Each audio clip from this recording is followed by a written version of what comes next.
if you look at respected medical journals around the world, across the world, if I asked you and you were a lay person, name the most important medical journal, chances are that most of you would say the Lancet, right? That is the British journal. Then if you are a little bit more knowledgeable, and these days everybody reads everything that comes out in coronavirus, you might mention couple more journals, say Journal of American Medical Association, JAMA, or Indian Journal of Medical Research, IJMR as it's called, or New England Journal of Medicine, NEJM. Now, the two most prestigious journals, medical journals in the world are the Lancet and NEJM. They are both with a high impact factor. The Lancet with 59.102, it's that finally calculated, and NEJM with 70.67, very high, and I will explain to you what impact factor is and how it's calculated. Both these journals, the reputation of both of the world's finest and greatest journals, one founded in 1823, that is the Lancet, so in 3 years it will be 200 years old, it will be its 200th anniversary, and NEJM founded even earlier in 1811, it's already 209 years old. Reputations built over 2 centuries, they've been taken down, at least for now, by a bunch of very well qualified doctors and medical researchers.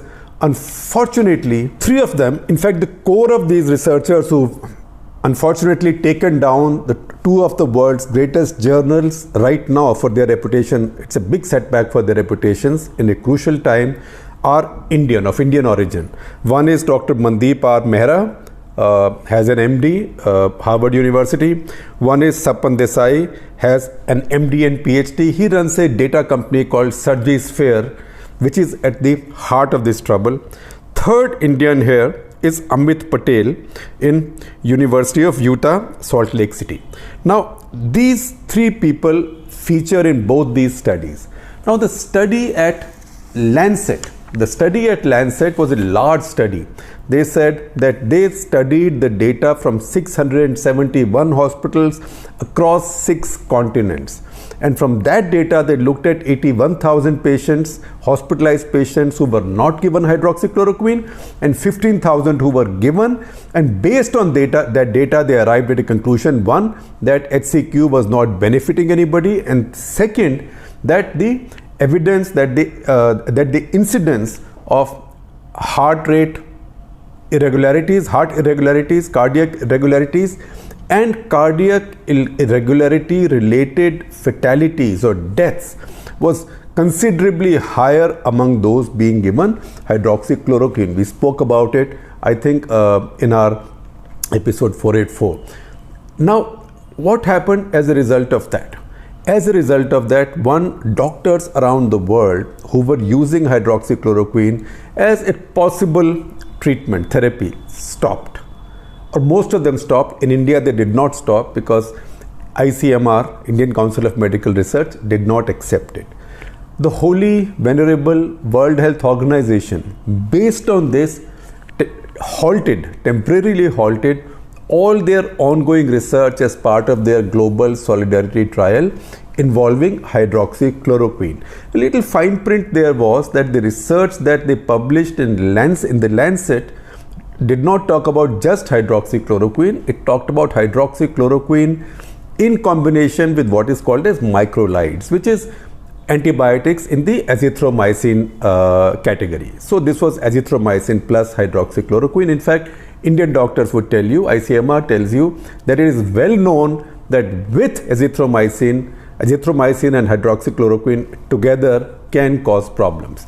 Nevertheless, this research was based on observational data, but it was a large enough data, 671 hospitals in 6 continents. After that, we had mentioned to you in that earlier Cut the Clutter 180 scientists and doctors from around the world wrote a joint letter to the Lancet saying they were not convinced with this research because they wanted to see the primary data on which this was based, because discrepancies came up in the number of people that this study claimed had died in 6 hospitals from Australia, although by that date that many people had not died in those hospitals. And the immediate defense was, oh, that's because there was a mistake. A hospital in Asia registered itself as Australian. Now, when that happened, one chink in the armor opened up. And so these 180 scientists wanted to be shown the primary data. Now, these are peer-reviewed journals. So this research had gone through a peer review process. When these researchers, other researchers or doubters asked for the data, the Lancet also went back to the authors of the paper for the data, and the authors of the paper were not able to furnish the data. Then the Lancet set up a second a review of the peer review, and those reviewers also came with the conclusion that this company which brought this data, Surgisphere, is not willing to share any data with us, citing client confidentiality. Now, you can't cite client confidentiality retrospectively after having published research of very serious medical significance. Think of the significance of this, that people who were being given HCQ were stopped being given HCQ because it was seen to be dangerous. In fact, even in India, there were many questions. Why is ICMR killing people with HCQ, either for treatment or for prophylactic use? This study became a big shot in the arm of the anti-HCQ community. So a lot of people who are being given that medication stopped it. Now, it's possible that it may be beneficial, may indeed be beneficial or not harmful, and maybe many of those people who have died subsequently, maybe many of them would have survived if they were continued on this treatment, because we don't know if HCQ works, but we also know now that the research that shows that HCQ does serious harm was fake. It was based on data that nobody can share with you. That means the research is fake. So when this pressure came and the protests came, the Guardian did a very major story, a wonderful Guardian reporter. You will see her story here. And that story, in fact, found out that this data company, the key employees of that company included one who's a science fiction writer and one who's an adult movie star. So it looks like it was just I'm sorry to use a strong word, but that this was a scandal. Now, once this happened, these authors wrote to the Lancet an apology, a groveling, humble apology, withdrawing the study. The Lancet also said they regret having published it and they took the study down. Now, for a 197-year-old journal, among the most respected in the world, it's more than the Bible, because the Bible might be believed only by Christians and a few others, but this is believed by everybody, Hindu, Muslim, Christian, Jew. All doctors, all medical personnel or health journalists believe the Lancet. The Lancet was taken for a royal ride in this case. Why the Lancet did that? It's quite evident, because Lancet, if you see the Lancet editorials lately, and I was not a regular reader, but last several months I'm a regular reader, I find that those have become very politicized, very ideological and very polarized.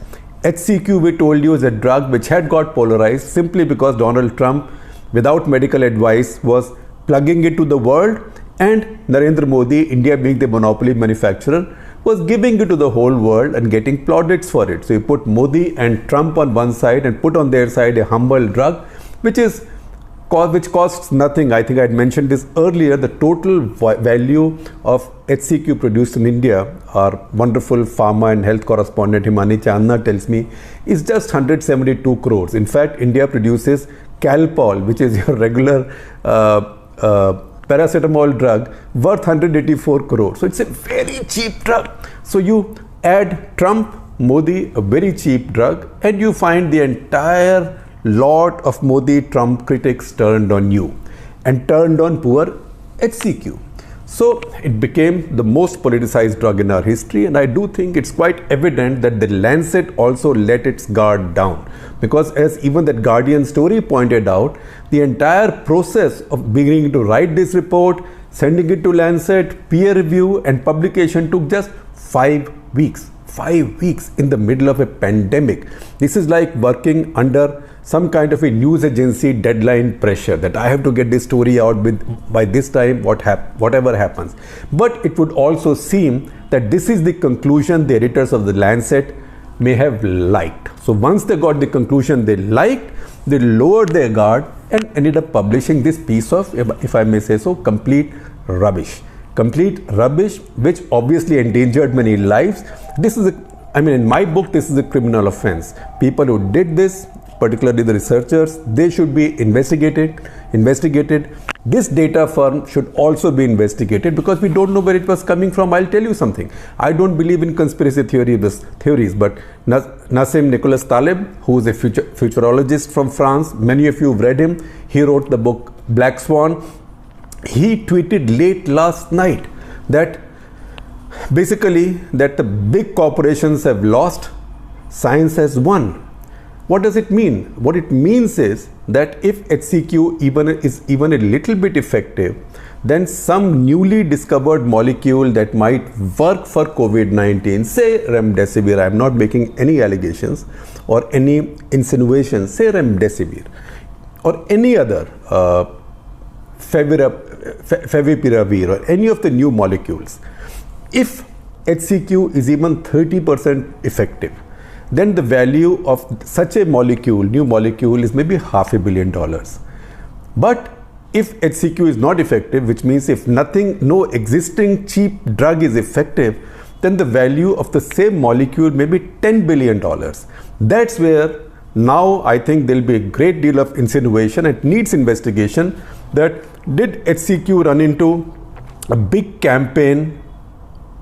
I have not used that expression before because I like big industry and I'm not against big pharma, but it will lead itself to questions about whether it was the big pharma which was behind this completely fake research based on data nobody could furnish to knock down a very cheap drug. So that is a big loss of face, and this is for the Lancet.